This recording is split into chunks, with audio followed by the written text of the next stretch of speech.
ভয়াবহ অগ্নিকাণ্ডের 10 দিন পর খুলে দেওয়া হলো প্রশাসনের প্রাণকেন্দ্র বাংলাদেশ সচিবালয়ের 7 নম্বর ভবন। আগুনে ক্ষতিগ্রস্ত 9 তলা এই ভবনের 4টি তলা ছাড়া বাকি 5 তলায় স্বাভাবিক অফিস কার্যক্রম শুরু হয়েছে।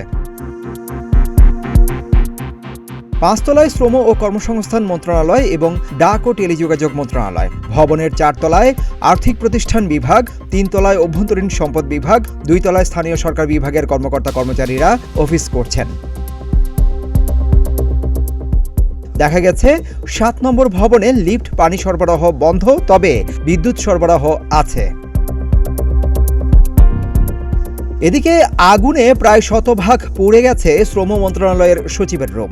এই মন্ত্রণালয়ের নথিপত্র সহ অন্যান্য জিনিসপত্রের কি পরিমাণ ক্ষতি হয়েছে সেগুলো জানতে আলাদা 2টি কমিটি করা হয়েছে বলে জানান শ্রম সচিব। আমরা 2টো কমিটি আমাদের মন্ত্রণালয় থেকে করেছি। একটি কমিটি হলো আমাদের নথিপত্র কি ক্ষতি হয়েছে সেটি, এবং আমাদের যে আসবাবপত্র বা আমাদের যে অ্যাপারেটাস কম্পিউটার সহ যেগুলো ক্ষতি হয়েছে সেটার জন্য একটা কমিটি করেছি। এবং আজকে থেকে মূলত আমাদের যেহেতু 5 তলার এই ফ্লোরটা ঠিক আছে, সেখানে আমরা আজকে এখানে ঢুকতে পেরেছি, এবং উপরের কিন্তু এখনো শুধুমাত্র কলাপসিক্যাল গেট যেগুলো ড্যামেজ হয়েছে সেটাতে আটকে আসলে এখানে এখনো সিল করা আছে।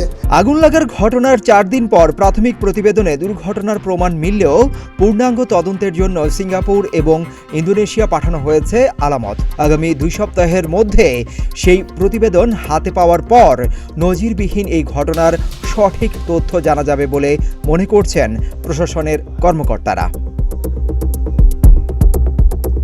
গত 25 ডিসেম্বর দিনগত রাতে ইতিহাসের সবচেয়ে বড় আগুন লাগার ঘটনা ঘটে সচিবালয়ের 7 নম্বর ভবনের 4টি তলা।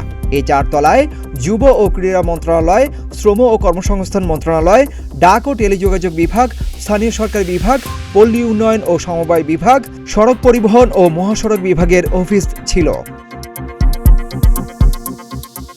রাত 2টার কিছু আগে আগুন লাগে।